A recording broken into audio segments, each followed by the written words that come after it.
June 17, 1965. The early days of the Vietnam War. Strike aircraft launched from the deck of the USS Midway on Yankee Station, 100 miles from the North Vietnamese coast.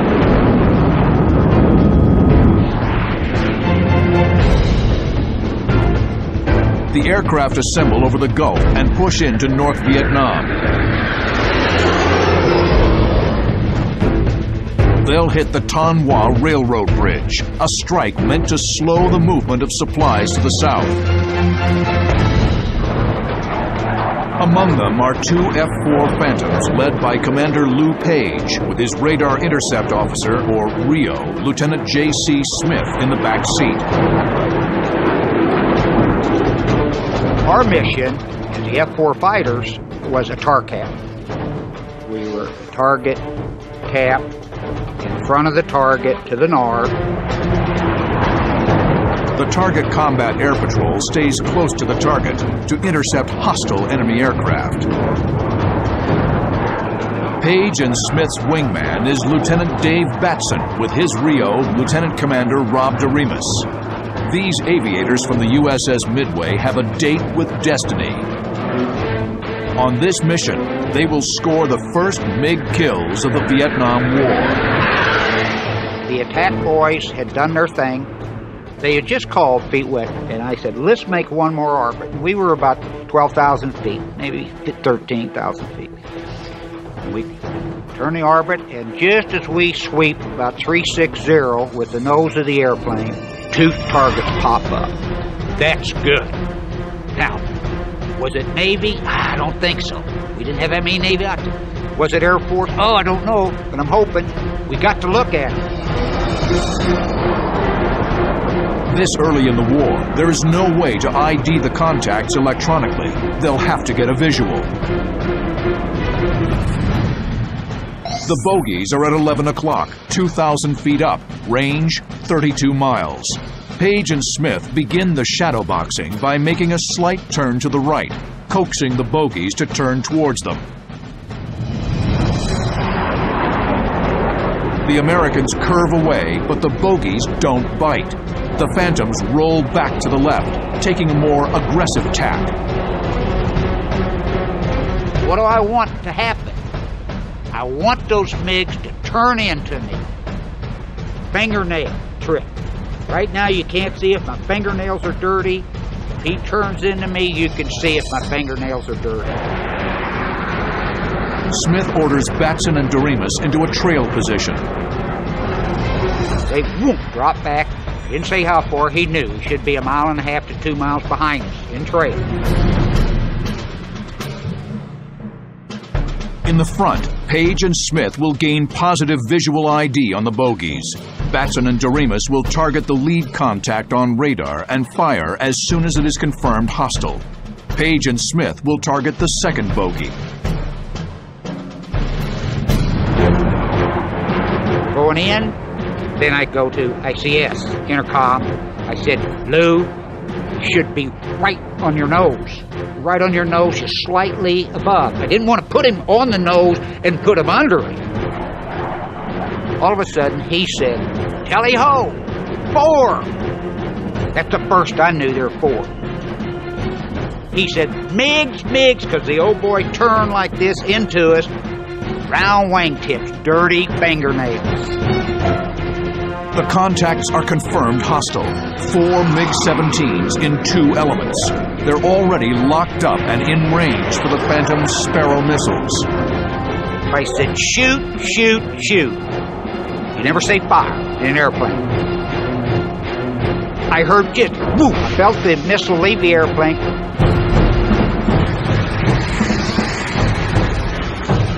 Page and Smith's missile slams into the MiG-17.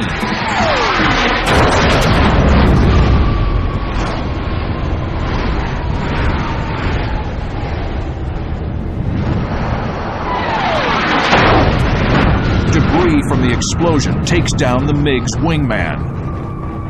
I heard, boola boola. That means a hit. And at the same time I looked out, here goes the Sparrow missile across my starboard wing, from old Batman that was in the back. Batson's missile strikes the second MiG element.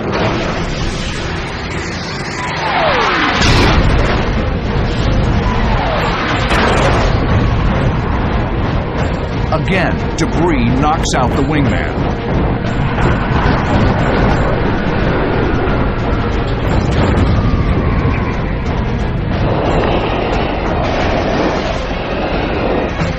The Phantom pilots have struck an historic blow.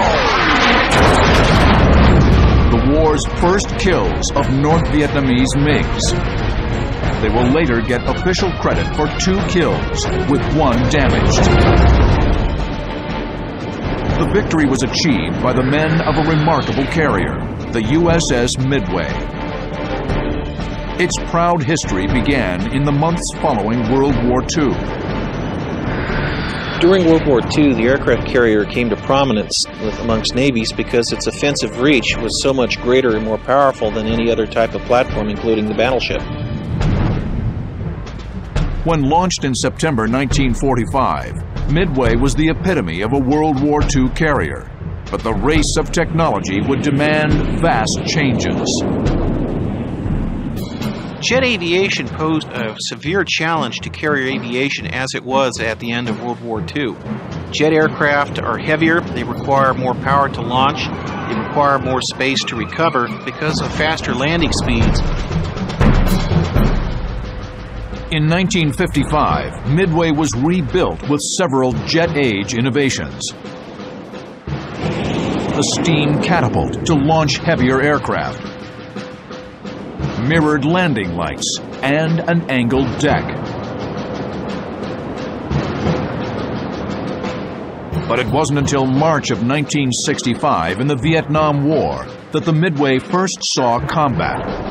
The cruise only lasted 9 months, but it became clear Midway again needed upgrades to accommodate the rigors of an air war over Indochina. She was decommissioned in February 1966 and spent the next 4 years undergoing the most extensive modernization effort the Navy had attempted up to that time. After a 4-year rebuild on the Midway, the Navy got a brand new carrier out of the deal.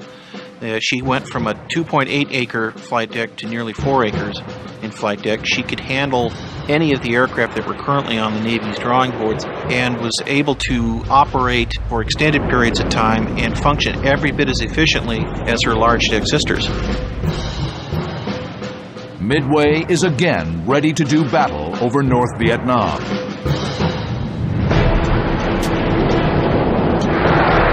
May 18, 1972, Yankee Station. A strike is launched from the deck of Midway. The aircraft assemble over the Gulf and push into the north. They'll target North Vietnamese infrastructure in the Haiphong area, part of an intense air campaign to stem the recent invasion of South Vietnam. Flying as part of the mission's combat air patrol are 2 F-4 Phantoms, led by Lieutenant Henry Bart Bartholomew with his Rio, Lieutenant Orrin Brown. I got put on the mission that afternoon as a spare aircraft.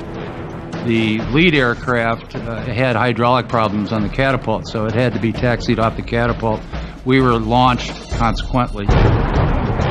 Bartholomew's wingman is Lieutenant Pat Arwood, with his backseater, Lieutenant Mike Taco Bell. Our mission was to position ourselves between Haiphong and Kemp Airfield to interdict any MiGs that might challenge the strike force. Our mantra became MiGs in May for Midway. And we had that written on the blackboard in the ready room in big letters, and so we were all convinced that we were going to do it. As the Phantoms approach Kemp Airfield, their radio crackles to life. Bandits in the area. Their pulse quickens. They begin a slow descent.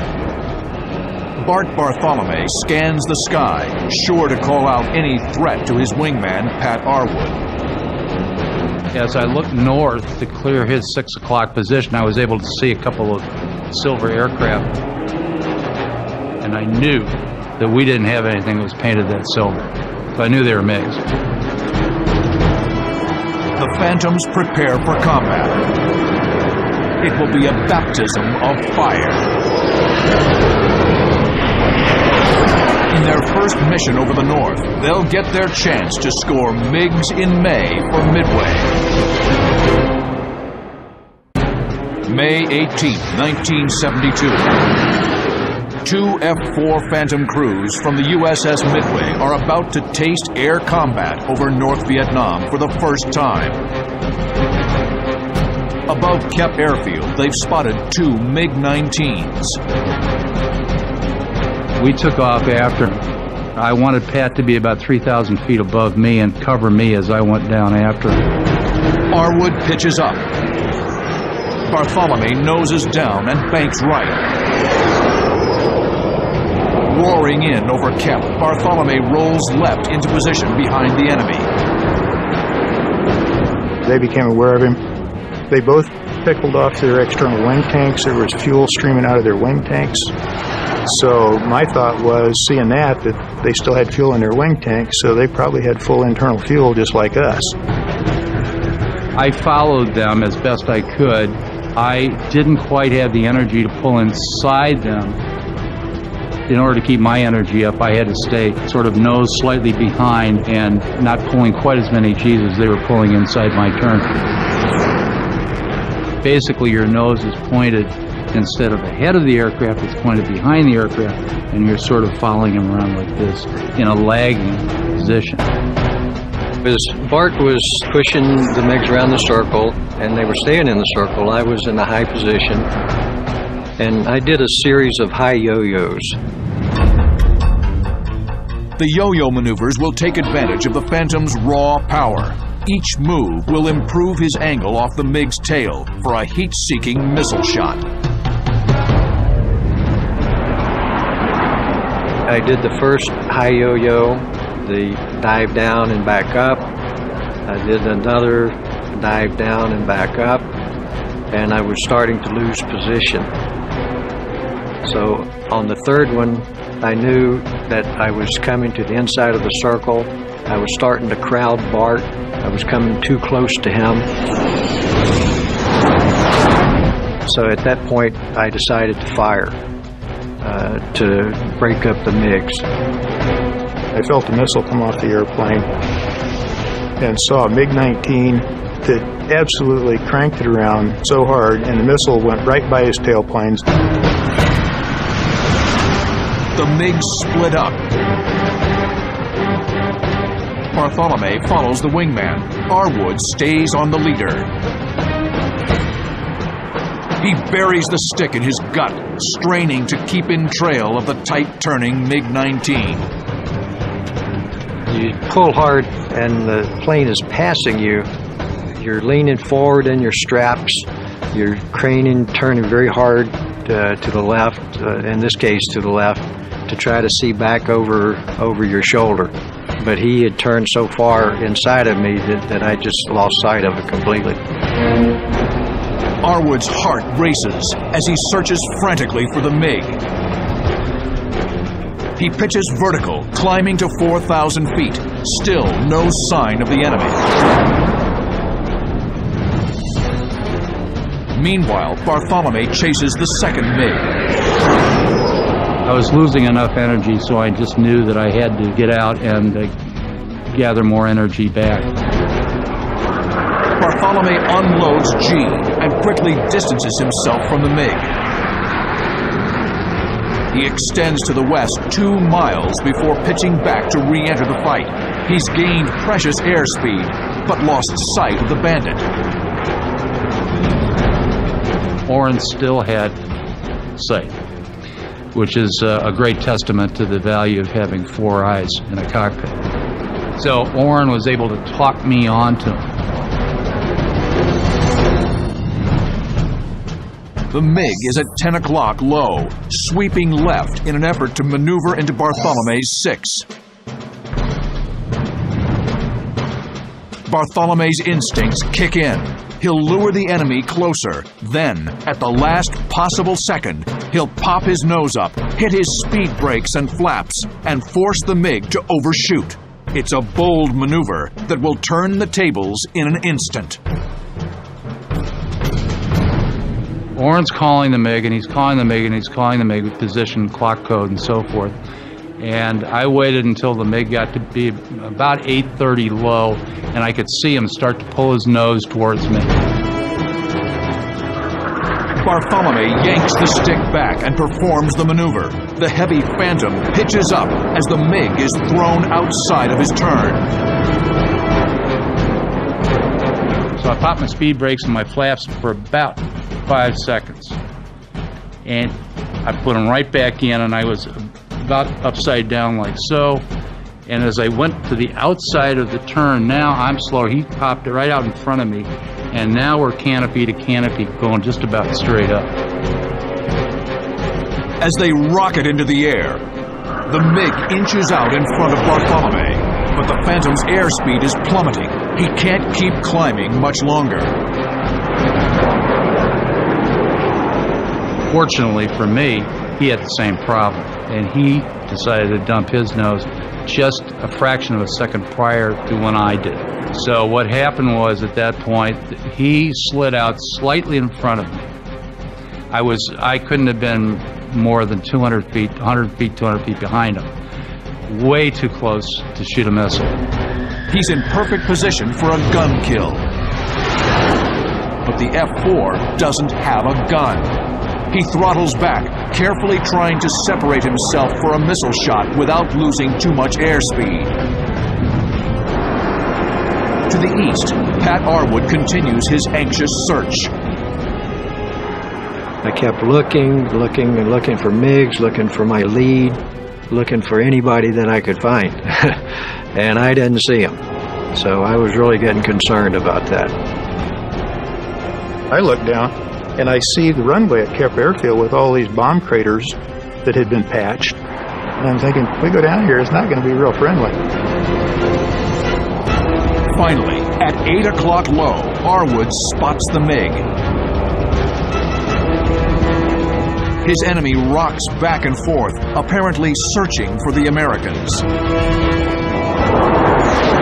I was very impressed to see him at such low altitude doing those wing rolls. I was almost directly over him, so I actually eased my turn and flew ahead a little bit as he continued to turn. Then I overbanked, maybe 130 degrees of bank, and started pulling my nose down toward him. The Phantom swoops in on his unsuspecting prey. It looks like Arwood will have an easy kill. But abruptly, the MiG brakes. He apparently picked me up when he was left wing down. And then again, he made a very, very hard left-hand turn into me.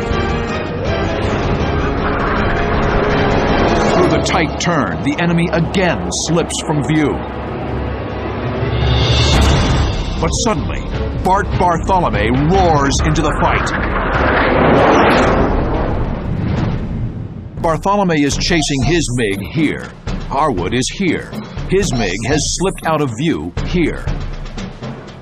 As Bartholomew flies past, Arwood's MiG will turn in pursuit. Bartholomew thunders through. Arwood's MiG rolls right. He reversed and then crossed across my nose. And as he crossed, then I was able to roll back into a perfect firing position. He was slightly above the horizon. I was maybe 10 degrees off his tail. The MiG's concern for his fellow pilot is his undoing. Arwood fires. It just came within maybe 10 feet or so to the right side of his tail, and it detonated. But initially it didn't appear to be any damage to the plane. Pat says, geez, I missed. And about just as he said that, this big silver piece of fuselage came off. Looked out, boom. I see the MiG-19 up there, and a heavy wing rock, canopy comes off, and a seat comes out, and poof, here's this guy in the chute. Arwood's MiG disintegrates just behind Bartholomew. Seconds later, Bartholomew gets good tone on his heat-seeking Sidewinder. His finger closes around the trigger.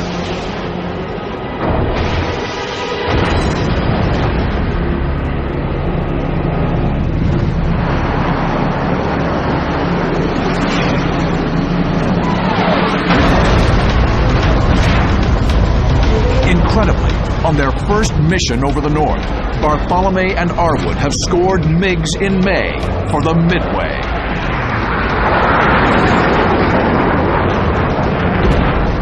Here we were, both of us. All we had to do was make a 90-degree starboard turn, and we were right there in combat spread, 3/4 mile apart, and we were heading east, and we were heading out. The MiG killers beat a hasty retreat to the Gulf of Tonkin. The MiG kills are only a small part of Midway's contribution to the air war over Vietnam on its third combat cruise. Flying off its deck, F-4 Phantoms, A-6 Intruders, and A-7 Corsairs mined key harbors, struck petroleum reserves, and destroyed key infrastructure targets in the north.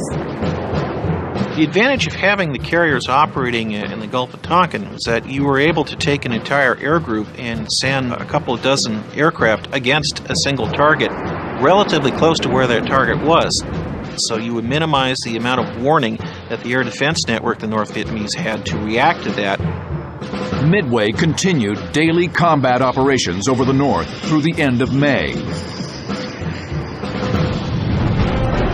And just 6 days after Bartholomew and Arwood's dogfight, another pair of Phantoms will find themselves in the most perilous situation American airmen can face: a perfectly executed North Vietnamese ambush.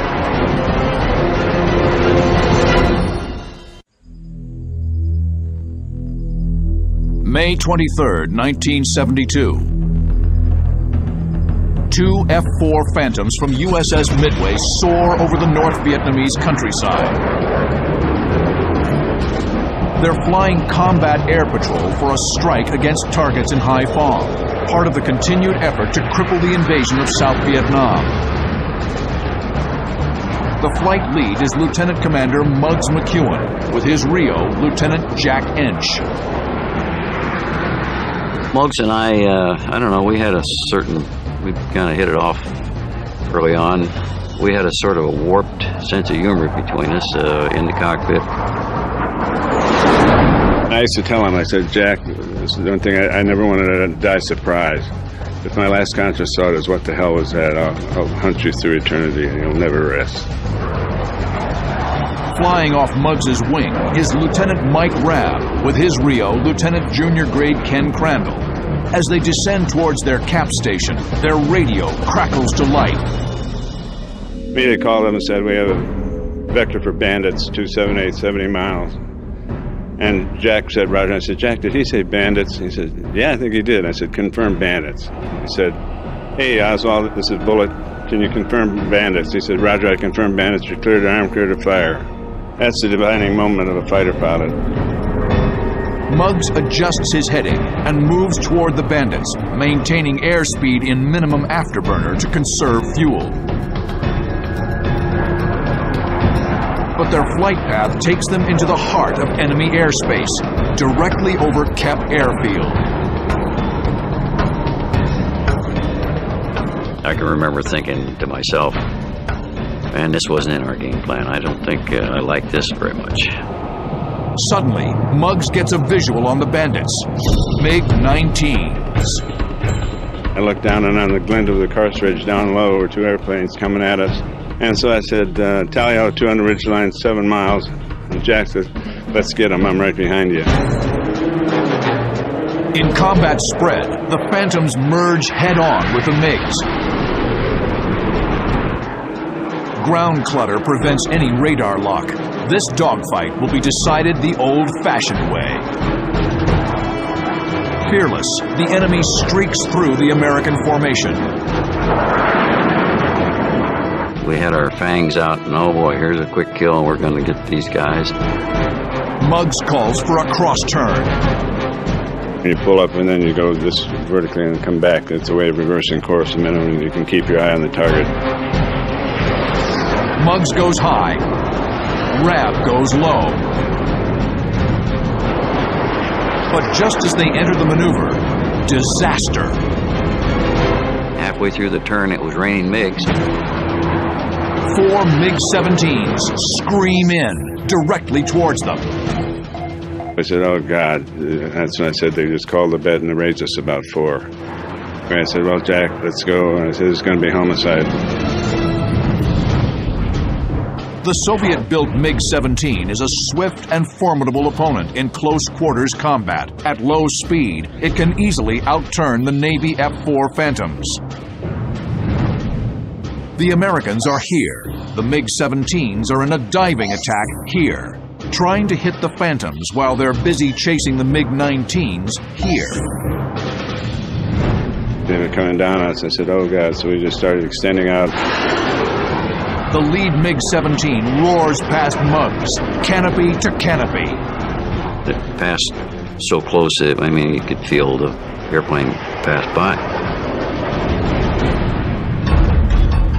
Muggs will move aggressively against the MiGs. He'll use a classic air combat maneuver called a low yo-yo. He'll rudder down, then pull the nose up, cutting inside the MiG's turn and increasing his airspeed. Muggs stomps the rudder, heart pounding. He breathes in ragged gasps through the crushing maneuver. As he pulls his nose through the horizon, he spots a MiG-19 just in front of him. He smoothly switches targets, the best strategy when surrounded by enemies. Muggs's best option for a shot is to barrel roll to the outside, improving his angle off the MiG's tail. Muggs pitches up and rolls. He skillfully coordinates the stick, rudder, and throttles as he rolls again. But suddenly, everything changes. I saw a MiG-17 back at our 8 o'clock. And it wasn't shooting yet. It was coming up there, but he was gaining ground on us. So I told Muggs, I said, we got one at 8 o'clock, and he's starting to be a threat. We had this working relationship where I said, Jack, don't ever tell me brake right or brake left. Or you just tell me what's back there. I do the pilot stuff, you do the RO stuff. The MiG on their tail begins to pull lead. The enemy's heavy cannon looms menacingly. Muggs is too low to dive away. The North Vietnamese pilot has him cornered. May 23rd, 1972. F-4 Phantom pilot Muggs McEwen and his Rio, Jack Ench, are staring down the barrel of a gun. A MiG-17 locked on their tail. And I said, okay, that's it, Jack. Somebody's going to walk home, and it's not going to be us. Desperate times call for desperate measures. Muggs has a patented last-ditch maneuver for just this situation. He'll apply full forward stick and bottom rudder. Then, just as the enemy tries to compensate for the move, he'll pull hard back and boot top rudder. For a moment, the F-4 will depart or become uncontrollable and backflip. Muggs jams the stick forward and stomps the left rudder pedal, then pulls hard back. The F-4 tumbles. It's a maneuver as spectacular as it is gutsy, the domain of only the greatest fighter pilots. We departed the airplane at about 1,500 feet, and it tumbled end over end, and Jack is saying, what the hell are you doing? I'm trying to keep my eye on this MiG, and all of a sudden, I'm being thrown around in the cockpit, and I'm what are you doing up there?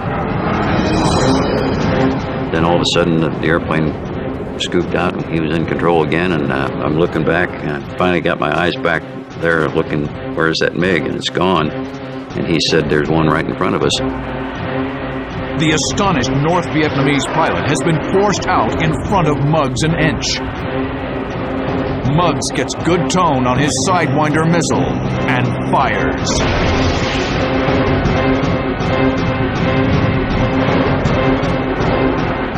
MiG-17 could turn on a dime, and he defeated the missile's tracking solution.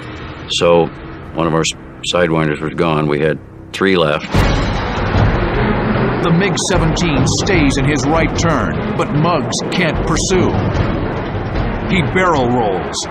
With so many MiGs, he must keep moving, never sticking with one target for long. Just trying to keep my energy up and keep from being predictable. Muggs rolls out with another MiG-17 just off his nose.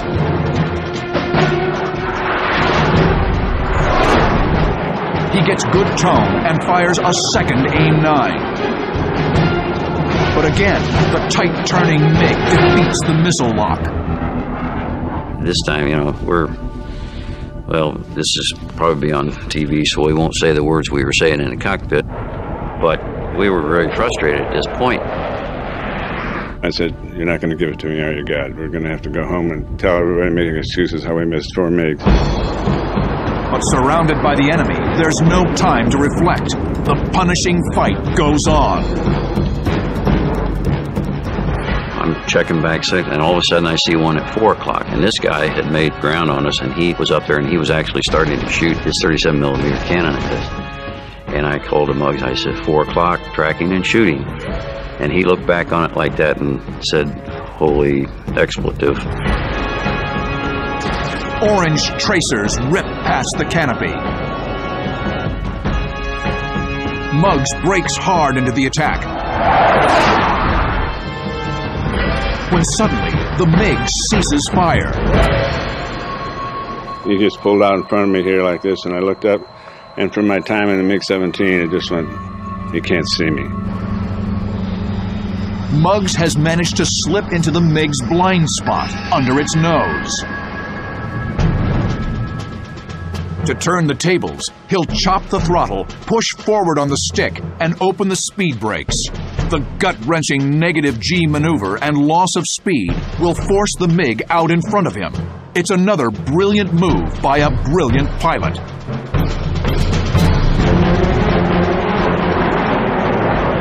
Muggs jams the stick forward and cuts power.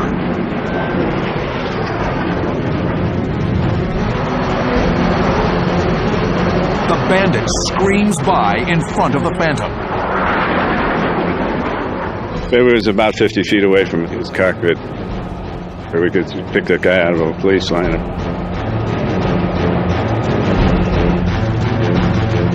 The MiG noses down and rolls back and forth in an apparent effort to reacquire the elusive American. For the 3rd time, Muggs gets good tone on his enemy and fires a Sidewinder. He broke into the missile, and I thought, oh God, we missed again. And I was feeling the depths of despair, and all of a sudden his tail came off. I saw the missile go by the airplane, and I saw it go off, and I think it was proximity fused. The piece of the airplane went off, and then pretty soon, the explosion, we saw the guy eject. So that was our first kill. After 5 agonizing minutes of superhuman maneuvering, Muggs and Ench have a kill. But there's no time to celebrate. They spot their wingman, Mike Rabb, in the weeds with a MiG in hot pursuit. I'm turning left and I see Mike Rabb. He's heading north at the time with the MiG-17 all over him, just shooting. He's got tracers all around him. Rabb is here. Muggs is here. He will guide Rabb on a heading that will drag the North Vietnamese in front of Muggs. I said, okay, Mike, roll away from him and extend out to the east. Rab drags the enemy MiG across his nose. Muggs pitches down. The expert MiG killer easily swings in on his enemy's 6. The MiG's tailpipe glows crimson just off his nose, a perfect target against the empty sky. Muggs fires his 4th Sidewinder of the day. The missile tracks straight and true.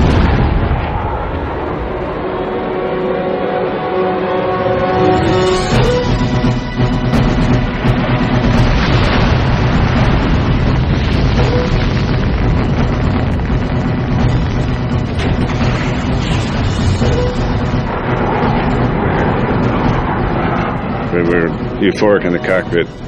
We were looking at soaking wet from sweat and drinking all the water we had and pounding on the canopy going, we realized what we just did. We got two big guns. The rest of the MiGs have bugged out. They've lost their nerve in the face of such determined warriors. Euphoric, the Americans head back to the Midway. But the fighting isn't over. Before the conflict ends, the enemy will strike over water and bring the war to the Midway.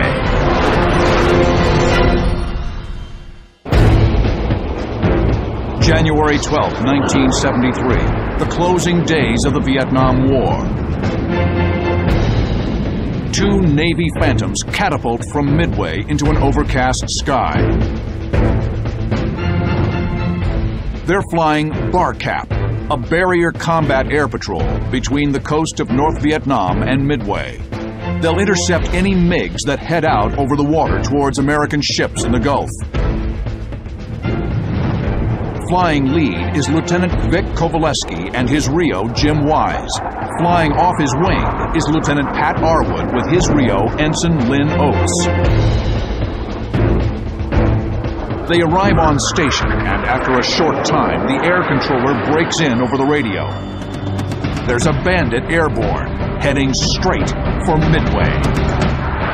It was a real threat to the Midway, not only MiGs, but even surface craft to come out to challenge the carrier, because it would be quite a prize to sink or damage the Midway. Now, she did have some point defense systems at the time, such as a surface-to-air missile defense battery. But just as in the Second World War, the primary defense for an aircraft carrier is her own embarked fighters.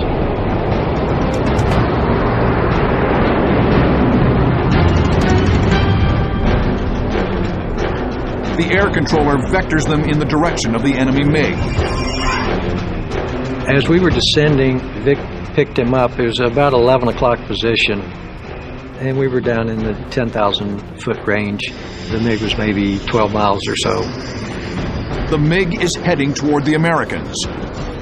At 2 miles, the North Vietnamese spots the big Phantoms and makes an about face. The MiG appeared to be heading toward us, but he very quickly reversed course and started heading due north. The communist pilot is in no mood to fight. Kovaleski pitches up and cuts back right to improve his angle off the MiG's tail. The powerful Phantom closes on its prey. The MiG breaks right to shake his pursuer. Kovaleski and Arwood must be cautious.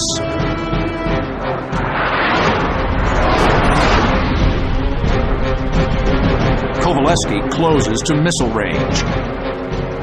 He gets good tone on his Sidewinder and fires.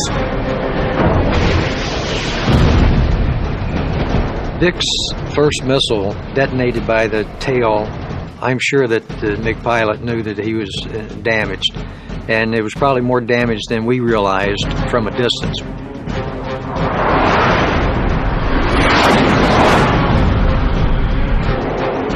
Kovaleski fires another Sidewinder.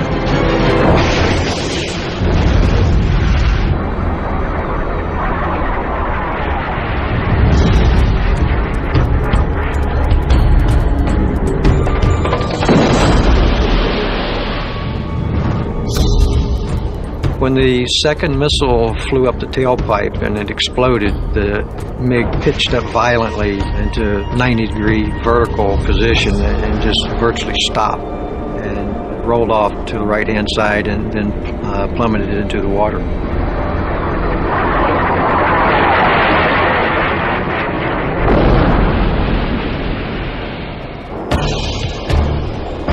This will prove to be the last MiG kill of the Vietnam War.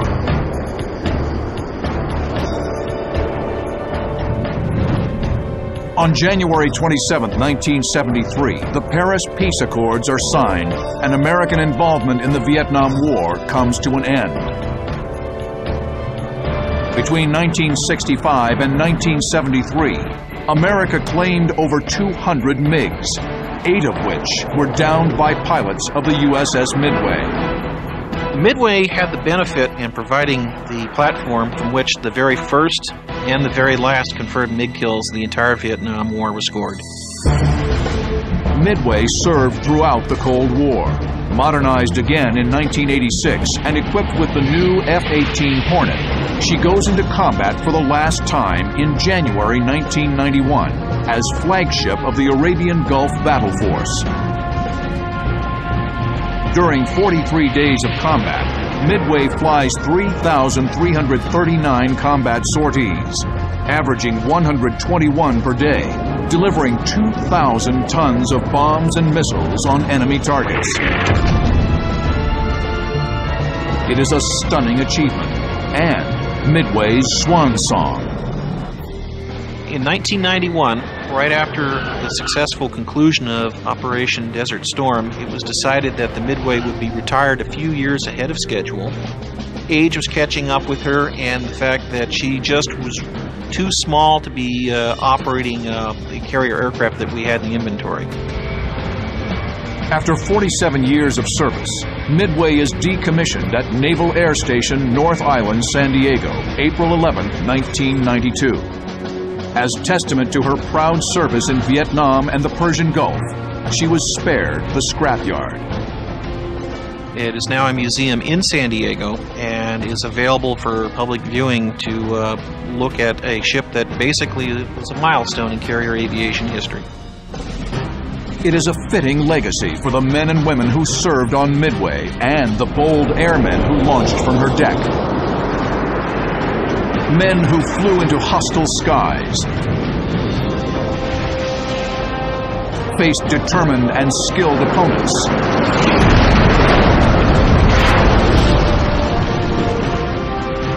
and returned to Midway as MiG killers.